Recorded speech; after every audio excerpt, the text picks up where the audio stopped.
Hello everyone, and welcome to Christmas Comedy Club with your host, Lost Boys Guy. So in the last 12 months, there are some things that we've achieved that I'm really, really proud, and also I think has put a lot of momentum behind what we're doing. The UK is like super magical. I don't mean in a Harry Potter way. I mean like it's a dynamic, creative, melting pot. This is England, modern England. England's hero, Raheem Sterling. Have some of that. Joining the cast of Grantchester was incredible, and honestly, when my agent called to say that I had a self-tape to audition for Grantchester, I just assumed that maybe it was maybe something to do with ticking a few boxes to say that they'd seen a good range of people. And honestly, when I got the phone call to say that I had been cast as Miss Scott in Grantchester, this felt slightly groundbreaking. The first ever Emmerdale Pride officially open! No, I'm not ashamed. I can't be any different to who I am.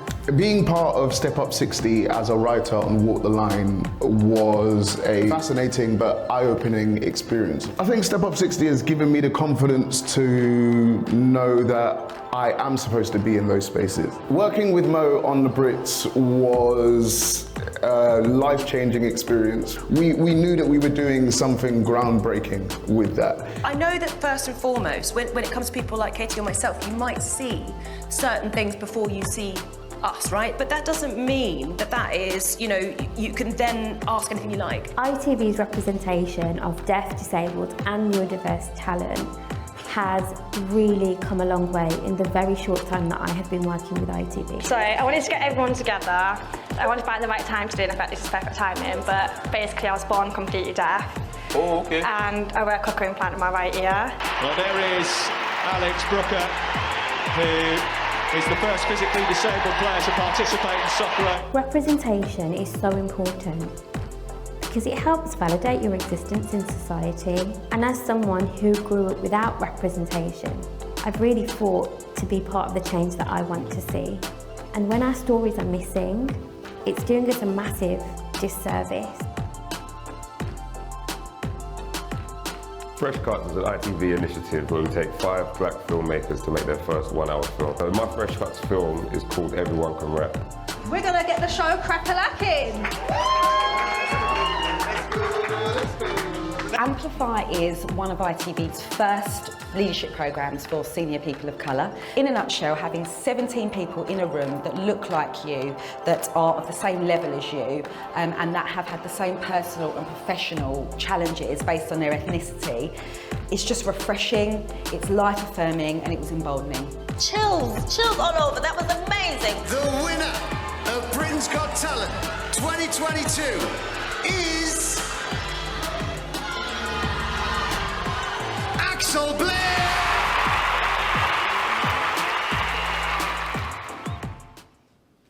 Hello. Oh, sorry, let me grab that now. Thank you so much. I'm going to tread on that at some point, aren't I? Is it expensive? Good. Hello, everyone. My name is Melissa Johns. I'm an actor and writer and co-creative lead at TripleC DANC. I'm a white woman with blonde hair, and I'm wearing a flowery dress, and I was born with a limb difference. My right arm finishes at the elbow. I always feel like it's really important to say I was born like it, because somebody once came up to me and said, "Did you know you only have one arm?" And I do, funny enough. I also got asked once by a child if I was in World War I, which was, like, not even World War II. The first one. If I can ask our wonderful panel to audio describe themselves, please. Harry, could you audio describe yourself? Okay, first time doing this, so I'm going to try. So I'm Harry Tan, I'm Chinese, black hair. I'm asking you whether I'm Chinese, that's really odd. I didn't know what to say back, to be honest. Clearly got issues here. So I'm Chinese, I'm 49, 50 next year, 1.7 meters. Do I need to tell people that? Don't know. What about your jacket? It's a nice jacket. How do you take, what kind of pattern is this? Checked. Thank you very much. Pattern. And wearing a grey jumper. and wearing glasses. Yeah, That's should be perfect. enough. That's absolutely perfect. Thank you so much, Harry. Casey. Hiya, so I'm Casey Shaw. I'm an activation manager and also co-chair for ITV Able.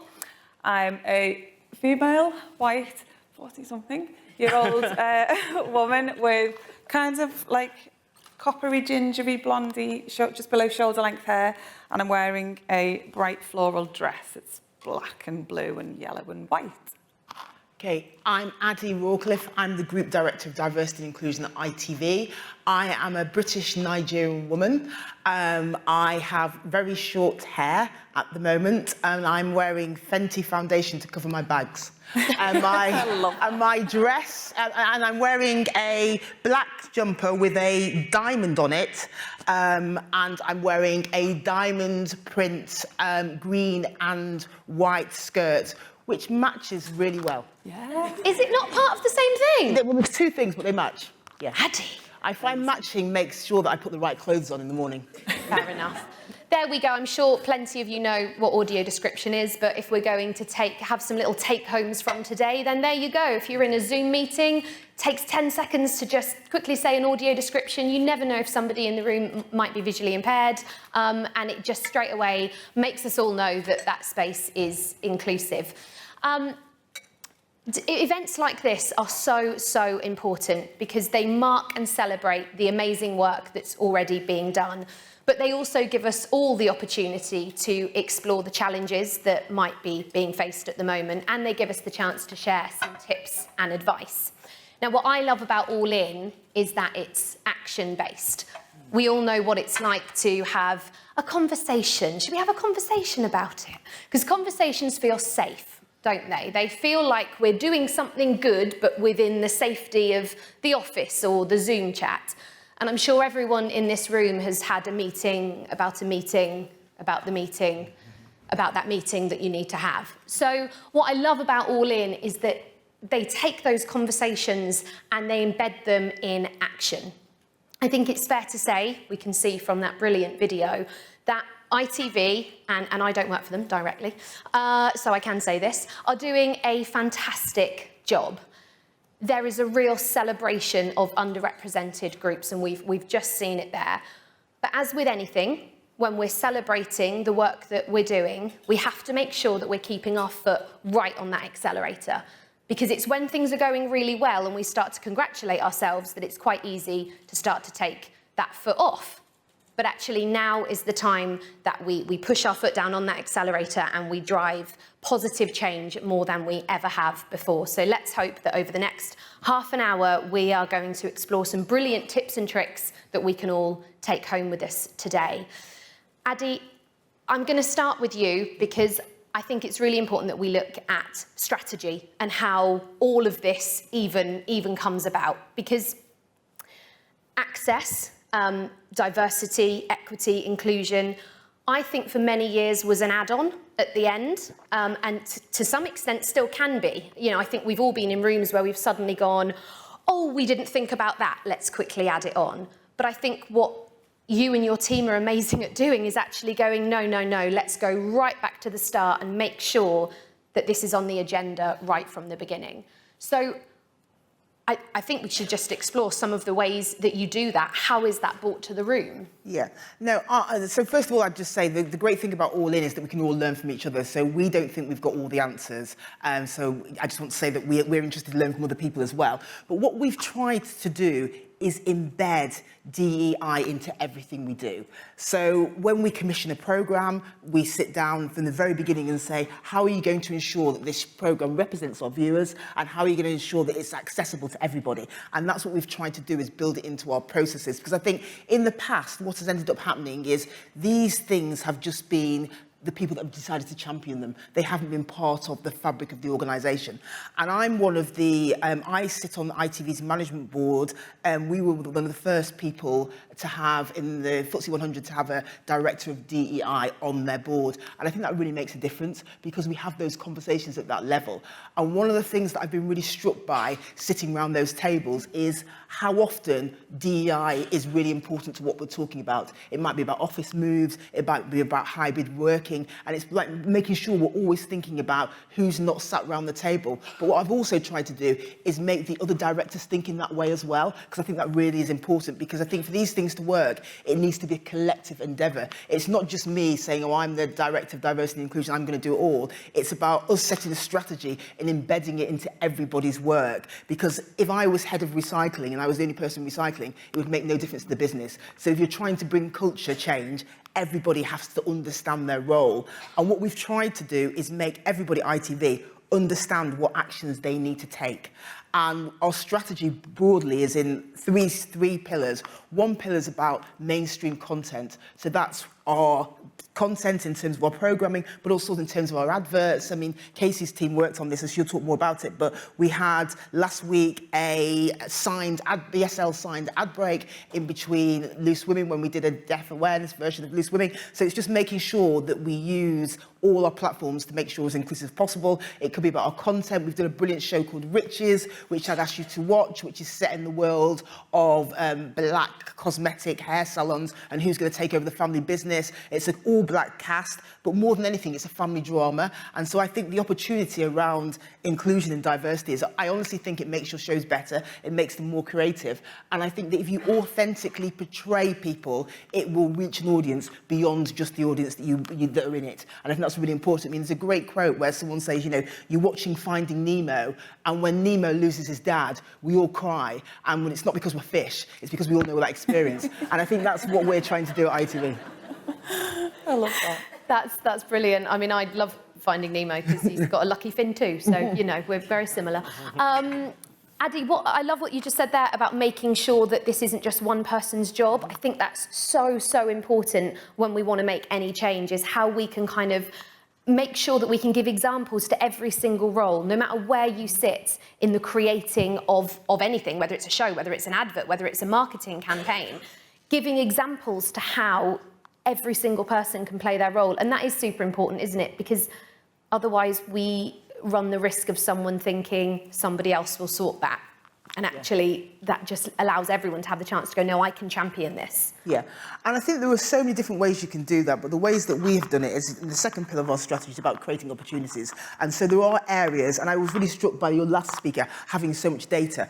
Data is really important because data, you know, you can't change what you don't know about. So data really, really matters. And we try to take a data-led approach. So if there are areas where we think they're underrepresentation, like for example, the fresh cuts, that was a direct response to having data that showed that we didn't have enough black filmmakers working at ITV. So we thought, what can we do? And what you also need to do is then once you've decided to do an intervention, you have to measure its success. So this year, one of the guys got nominated for a BAFTA. So that was quite a bit of success. So we thought, we'll do it again. And I think when things work, you have to double down on them because we're trying to change the structures. It's not just that you do something once and you go, oh, that worked, what's the next? You've got to keep going and keep going. And it's properly hard work. It's proper graft, and we've all got to keep doing it collectively. So I think taking a data-led approach, but also building in accountability for everybody, whether it's managers, whether it's hirers. So we use diversity dashboard data where we have by management board person what their teams look like.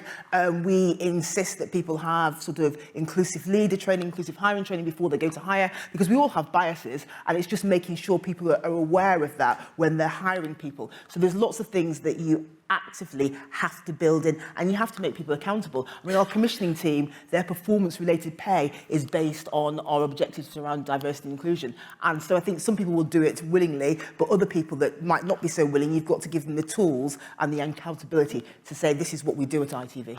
Absolutely. I know in the VT I mentioned tick boxes, and I said, you know, when I have an audition, sometimes I can't help but think, you know, oh, was I a tick box? Was I there to just make sure that, you know, they were getting it right?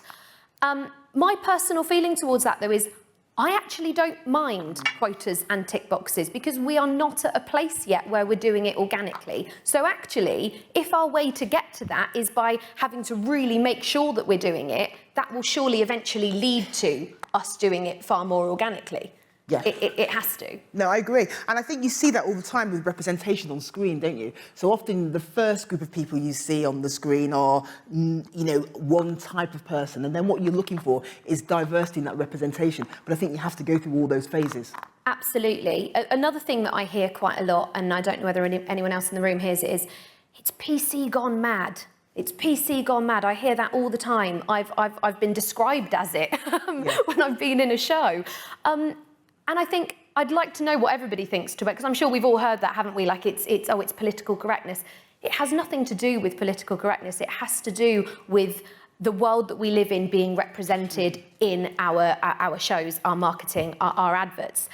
And the knock-on effect to that is huge, because it's not just about the younger versions of us seeing ourselves represented, although that does count for quite a lot. It's also about, I don't know, small business owners being able to look around and go, actually, have I asked anyone in my group, do they have any access requirements? Actually, do all of my workers look exactly the same? What team am I setting up here? And that's the bigger thing, right? We have I guess, a responsibility with TV and marketing and advertising that we really can change the way that society sees difference, and especially people from underrepresented groups. Yeah, I mean, you know, ITV, we're really fortunate because we're a mainstream platform. So I think that we have the ability to change perceptions and a responsibility to do that. And we have shows like I'm a Celebrity, Get Me Out of It. It's a really good example. We had someone called Anne Hegarty, who's a chaser on it. And actually, people learn more about what it was like to live with Asperger's by watching that every night. So I think that is the great opportunity that we have, is to be able to do that and tell those stories. And I also think that difference and different experiences touch everybody.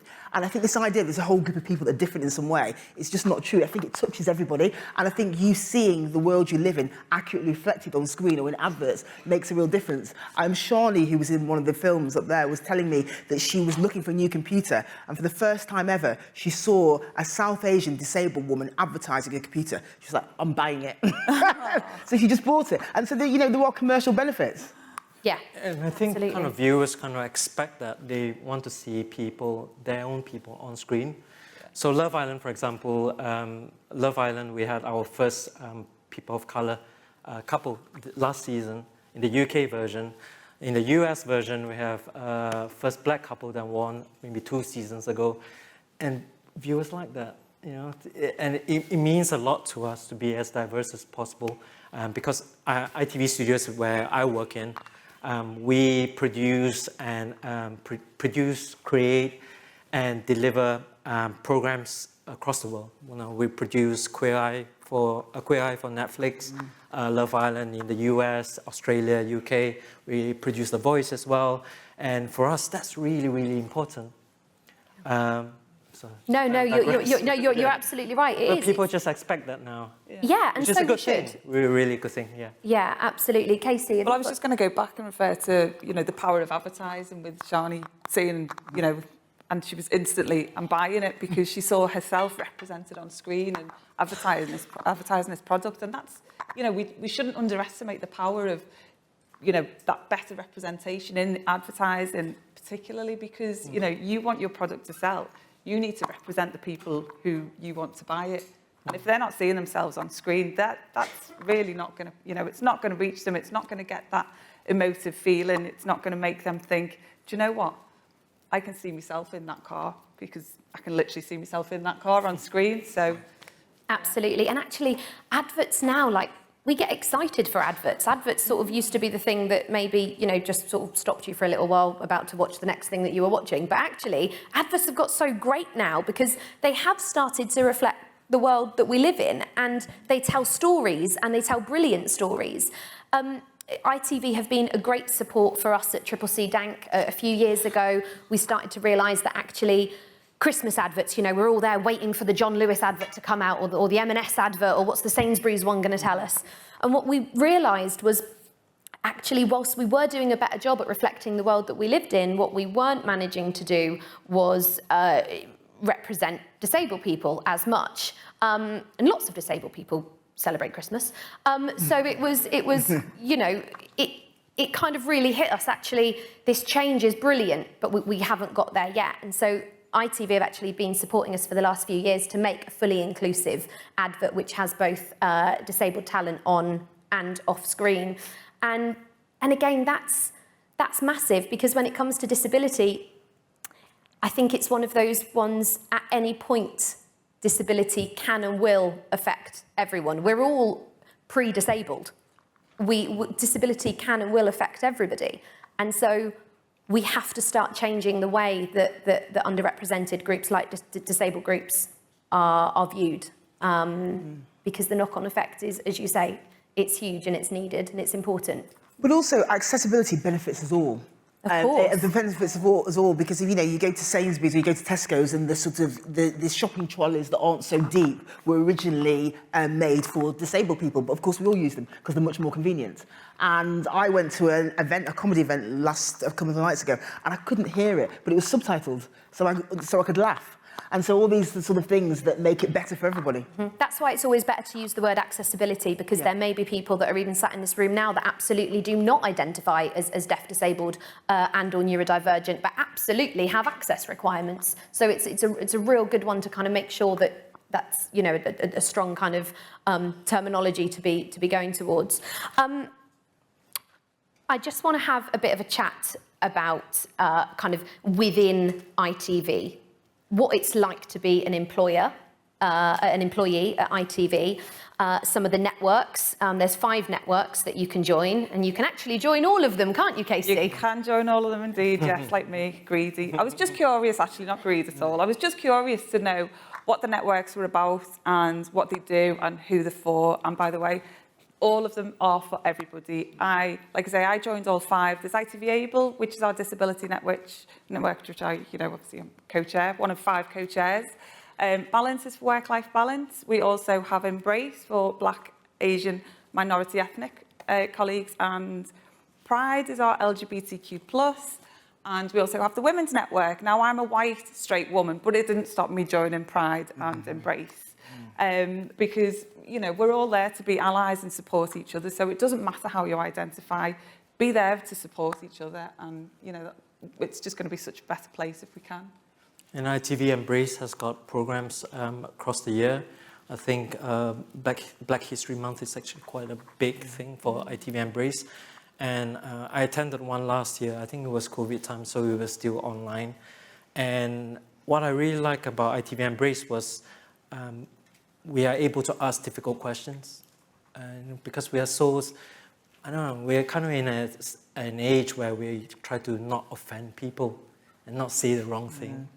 But with ITV Embrace, I was able to ask, like, can I describe my colleague as a black colleague? Is that the right thing to say? Or am I supposed to say American, black American, or something like that? And it was great. ITV Embrace, I think what they've done really well is they make it as a celebration of black culture.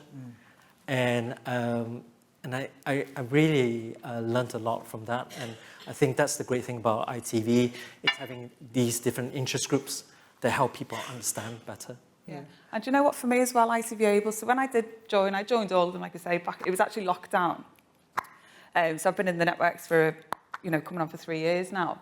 And, well, I joined ITV actually 18 years ago, just a little bit of background story. And when I first joined, there was absolutely no chance at all I was going to disclose my own disability. I thought that it might kind of stop me getting a job to start with. I didn't put it on my CV. I'm ashamed to say this now, but I was a little bit embarrassed that I'm living with rheumatoid arthritis because of how it affects me. And, I thought it might kind of hinder my opportunities. And I also assumed that, future employers might think that, oh, not really, you're not fit for the team, you're going to have time off sick, But actually reasonable adjustments and, little things that can be done to make, it work better for me.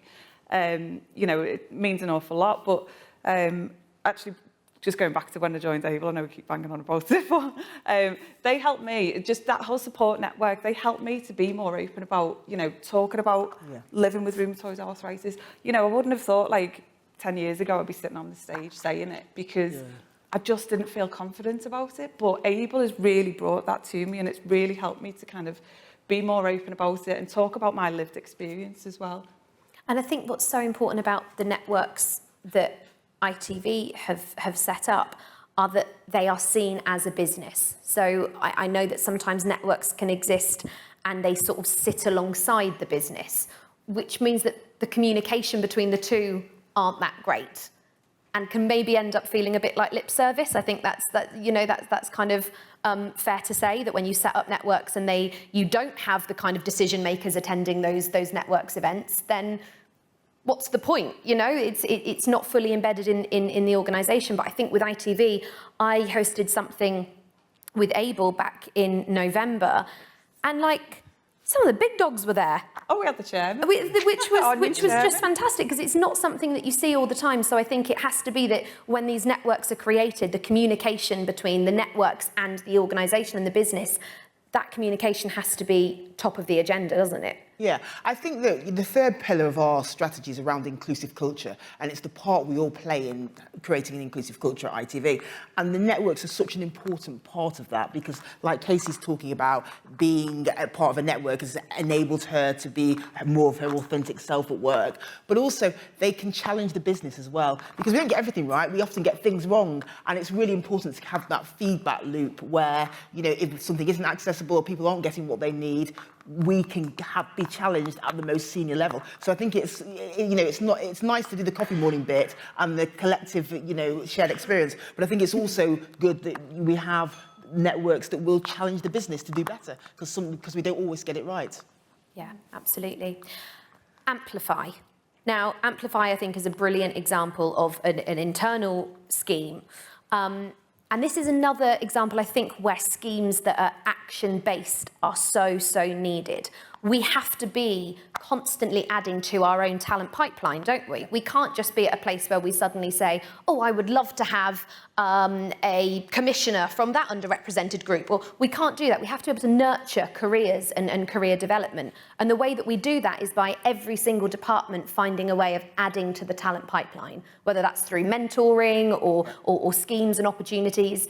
Now, Harry and Casey, you're both part of Amplify. Harry, do you want to tell us a little bit, if kind of in a nutshell, what Amplify is about? Yeah, so I'm, if you watched Love Island, do you know what OG stands for?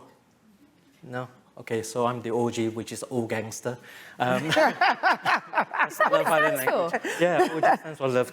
There's another word I can teach you. But so I'm the OG of Amplify. I'm the first batch, and Casey's the second batch. They just announced it today, or yesterday, which is excellent news. So ITV launched Amplify program back last year in May. And the objective is to create more opportunities for senior leaders of ethnic minorities across different departments. So I come from marketing. I've got colleagues from production, finance, legal. There's like 17 of us. So it's a bit like a glee group, but from a minority background. Do you all sing? Huh? Do we all sing? We've not tried that yet. Maybe we'll at the next All In Summit. That's what you're all. That's what you're in for. Yeah, probably a glass of gin. But yeah, maybe that. But so it ran for about 5 months, and what it consisted of was there was several sessions on several sessions on leadership development. We were coached by industry coach called Tracy Forsyth, PCC. We also had the joy of like meeting some really senior people across the business. We had Eddie, we had Caroline McCall, who is our CEO, come and meet us. We are paired up with board members as well as PLC, members from the PLC board. And in return, we also become sponsors of participants of this program called Kickstarters. So Kickstarters is a government-backed program for 16 to 24-year-olds from universal credit. So they're trying to get on the career ladder. We then become their sponsors. So it's quite a nice way for us to give back. And personally, for me, working in this business for over 30 years, the one thing I really satisfies me is giving back and making a positive change to someone's career. And I just find that extremely rewarding, much more rewarding than like a beautiful billboard that I've put in Cannes, for example. So I digressed. But over to you, Casey. Should I? Yes, yeah, absolutely. Casey, you're about to... Well, I'm saying, I've got all this to look forward to. I'm just at the start of my Amplify journey. So, yeah, I've got the next 6 months to kind of enjoy everything that Harry's just gone through then, which, yeah, I'm really excited about. But what a fantastic chance to just have your careers nurtured and developed. And it's, again, I think a pretty obvious fact that when you're from an underrepresented group, the glass ceiling is a lot lower. That can go from kind of any department, I think. I know from a TV point of view that the glass ceiling for us as actors, when we have a disability, is far lower. You kind of hit that glass ceiling a lot sooner. And I think that kind of ripples through most kind of areas of the industry, actually. And I feel like Amplify is such a brilliant opportunity to really lift that glass ceiling and show that you can and need to have lived experience leadership. We need leadership roles to be filled with all different types of lived experience so that it can filter through the whole organisation. And Amplify just sounds like it's a great opportunity to do that. Yeah, I mean, for me to be able to meet 16 other colleagues who kind of go through similar issues, different issues, right? Because one thing I've not heard at this conference is the imposter syndrome. I don't know if something familiar to you, some of you here. I had huge imposter syndromes for a variety of reasons. One of them is like I'm Singaporean, not born here, and living away from my mom, etc. So there's this thing about me being Chinese and trying to be like super perfect, be the good son, and over exceed, and you know I'm not good with math or the piano, but I want to be this really good person that excels. So there are all these expectations from me, right? Because I'm Chinese, I'm supposed to be really good at certain things, and I'm not. But so we with my peers, we discover that we have very similar issues, you know, but we kind of bond because we share our issues. We have this. There was this thing that was being talked about quite a lot, psychological security. Yes, was kind of talk about it. Yeah, and I think Amplify kind of provided that, and I think we kind of not just other than the development sessions that we've got, the mentoring, pairing thing that we've got. I think the one of the biggest positive outcomes we have. I came out from Amplify is these bonds that I've had now with my 16 other colleagues across the business, that we are able to talk about the issues that we have, and and feel safe to talk about it. Because it creates a much nicer working environment as well, I imagine. Oh yeah, 100%. It makes such a difference. And we talked, I think, Catherine Jacob, you talked about tick boxes, right? I think that's one thing I discovered quite different about ITV, and I've been in companies where I've been told, you know, you're doing really well, you're a rising star, we put you on this program. They put you on this program, you finished, and then they kind of move on to the next big thing. But ITV, I don't feel that way, you know. There's this lovely lady called Narain Kemp. She's the ITV Creative Diversity Partner. So she is the one that's kind of driving the program, and she just makes sure that, you know, she always get us involved and always kind of open up opportunities for us to get involved in other things. Like, are they reaching out to me about being part of this panel? I mean, I wouldn't have. This wouldn't have been possible if I'm not part of Amplify, so thank you so much. But I know we're going to ask questions, but what I also say about Amplify is that this is all good about how it's good for you, but it's really good for our business, because we've now got 17 people from different departments that are really connected, and I see them in corridors plotting and things like that, and they can just get stuff done really quickly. So it has a business benefit. That's the thing about this stuff, is that it's the right thing to do, but it has a business benefit. Two things can be true. Yeah. So, you know, you get both of them. Just before we do go to questions, literally, whistle stop tour, tips, advice, anything. What does it mean to be an all-in champion? And how can someone utilise that or get someone else on board? I think that when you're trying to change the structures in society, which we are around diversity, equity and inclusion, is that you can't do it by yourself. So All In gives us the chance to work collectively, and also it gives us accountability. It keeps us all honest, doesn't it? Because we know we're going to have to do the census every year, we're going to have to keep reporting, and that we can learn from each other. And I would say that if you're trying to do something and you're just starting out on your journey, pick 2 or 3 things. Sometimes people have very complicated DEI strategies. They look like an Argos catalogue. And you think to yourself, how are you going to be able to measure all those things? So just try and keep it simple. Do something that's measurable and it's clear this is accountable. Yeah, and that could just be something as simple as setting up a staff network, because they don't have to cost anything. They're all accessible, fully inclusive. They're available for everybody, whether you're just starting out in business, whether you've been in the industry for 30 years. Everybody can join that, so yeah. Brilliant. So 2 or 3 things that you know that you can manage and you can measure, maybe starting up your own network within the organisation. Harry, what's your golden nugget that you'd give? Wearing my digital products hat on is just do something. Just do like a minimum viable version of a program. Just do something and then something else will happen. Yeah. And just do like little experiments. Don't have to cost a lot, you know, just like maybe £5 or something. And then from £5 you can go to something else, but just do something. Yeah. Very simple, but I weirdly like just do something and something else will happen. I've got a lot of time for that.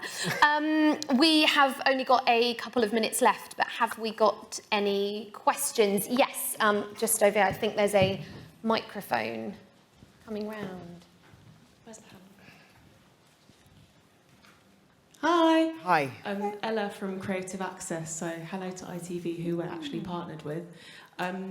My question is more around the change that maybe you are or you're not observing wider than ITV in the industry based on what you're doing and how you're amplifying what you're doing. Are you noticing that by leading by example, and I can quite honestly say you are leading by example, because we're not seeing similar things at a lot of companies that are maybe a similar size to yourself. Are you noticing that maybe there's like a bit of a ripple effect and you're having conversations and other people are starting to notice what you're doing and mirroring that? Just interested to see if it's having a wider impact than ITV.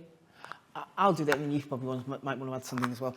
I would say that, as we know, change is a funny old thing, isn't it? Because you imagine change to be like that. But post-2020, we've had an uptick in change across all sectors, and other speakers have spoken about that. So the important thing is that we keep going, and we just don't stop now. We've just got to put our foot on the accelerator. But I can only talk about the sector I know best, which is the television, the old-fashioned television sector. And I would say if you look at Netflix, yes. If you look at the BBC, yes. If you look at, they're doing more stuff. And I think that now all the excuses that used to exist are going away. Oh, we can't find the talent. There aren't the people out there. I just think more and more those excuses are getting knocked down. So there's no excuse now. So I would say that I am cautiously optimistic. I think things are moving forward. I mean, I can only agree with everything you've said. Yeah, absolutely. And I think ITV is so brilliant at reaching out to external organisations as well. I know you reach out to us at TripleC DANC so often, and it's but also with all of the amazing people that you already have working within ITV. Which means that there's never the excuse, we just didn't know the answer. It's getting rid of that, isn't it? Probably got time for another one, haven't we? Yeah, why not? Oh, unless we haven't got one. Oh, there we do. Hello. It's just, halfway.